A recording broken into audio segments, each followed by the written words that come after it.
Hello everyone, আমি রুদ্রাক্ষী। তো আজকে বাড়িতে ডিমের ঝোল রান্না করেছিলাম, তো সেটাই শেয়ার করছি। দেখো, রোজকার রান্নাই শেয়ার করি। তো রোজকার নিশ্চয়ই বাড়ি থেকেও ভালো মন্দ রান্না করে না, কোরমা কালিয়া। তো যা হয় সেটাই আমি শেয়ার করি। তো ডিমটা আমি সিদ্ধ করে নিয়ে এসেছি, তারপরে ডিমটা ছাড়িয়ে নিয়েছি। এদিকে আলুও কেটে নিয়েছি, আর এখানে একটা পেঁয়াজকে কুচিয়ে নিয়েছি, আর আদা রসুন আর কাঁচা লঙ্কাটাকে মিক্সিতে বেটে নেব। তো এইটাই হচ্ছে রান্নার মানে আকর্ষণ, এগুলোই দরকার উপকরণ। তো এগুলো যদি রেডি থাকে রান্না করতে কিন্তু বেশি সময় লাগে না। তারপর আদা রসুন আর পেঁয়াজটা বেটে নেওয়ার পর এবার রান্নাঘরে চলে এলাম।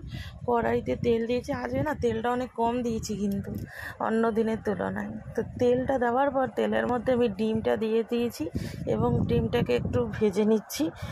আমি ডিমে কিন্তু হলুদ দিয়ে ভাজিনি, এমনিই ভেজেছি নুন দিয়ে। তারপরে ডিম ভাজা হয়ে যাওয়ার পর ডিমটা তুলে নিয়ে আলুগুলো দিয়ে দিয়েছি।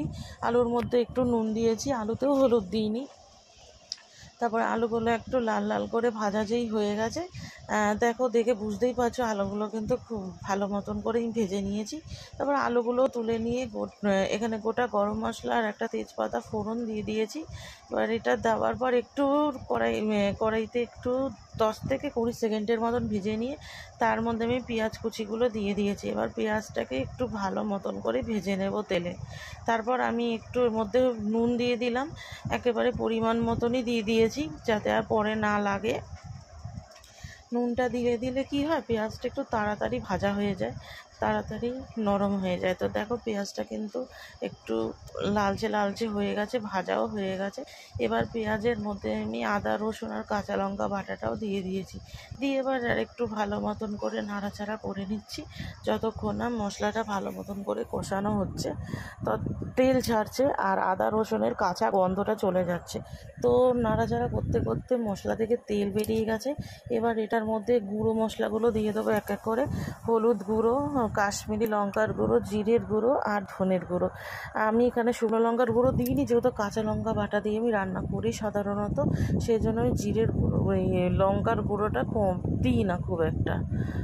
তো যেহেতু গুঁড়ো মশলা দিয়েছিলাম তো ওটা পুড়ে যেতে পারে, সেই জন্য সামান্য পরিমাণ জল দিয়েছি। তো যেই মশলাটা বেটেছিলাম কন্টেনারে, সেই কন্টেনারটা ধুয়েই জল দিয়েছি। তারপরে দেখো, মশলা থেকে কিন্তু তেল ছেড়ে গেছে আর কষানো আমার প্রায় হয়ে গেছে। এবার আলু আর ডিমগুলো দিয়ে দিয়েছি।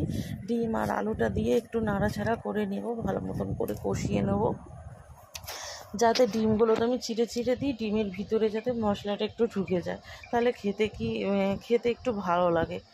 তো দিয়ে এবার দেখো, মশলা থেকে কিন্তু আবারও তেল বেরিয়ে গেছে। এবার এটা একটু নাড়াচাড়া করে নিয়ে এর মধ্যে এবার গরম জল দিয়ে দেবো।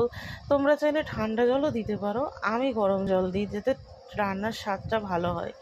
তো দিয়ে এবার জলটা দিয়েছি ঝোলের জন্য। দিয়ে এবার এটার মধ্যে আলুগুলোকে একটু সিদ্ধ করে নেবো। তো দেখো, ঝোলটা কিন্তু ফুটে গেছে আর আলু একদমই সিদ্ধ হয়ে গেছে। এবার এটার মধ্যে একটু গুঁড়ো গরম মশলা দিয়ে দিলাম। আর আমি কিন্তু ডিমের ঝোলে ঘি দিই না, অনেকে ঘি দেয়। তো গুঁড়ো গরম মশলা দেওয়ার পর আর একটু নাড়াচাড়া করে নিচ্ছি। নাড়াচাড়া করে এবার গ্যাসটা অফ করে দেবো। তো আমার ডিমের ঝোল রান্না হয়ে গেছে। এবার এটাকে নামিয়ে একটি পাত্রে ঢেলে রাখবো, আর এরপরে হাজবেন্ড আর আমি এটা খাবো। তো দেখো, ডিমের ঝোলটা কিন্তু আমি একটা বাটিতে ঢেলেও নিয়েছি, আর এটা ভাত দিয়েই আজকে খাওয়া হবে। এরকমভাবেই আমি ডিমের ঝোল রান্না করি। ভালো লাগলে শেয়ার করে দিও। ধন্যবাদ।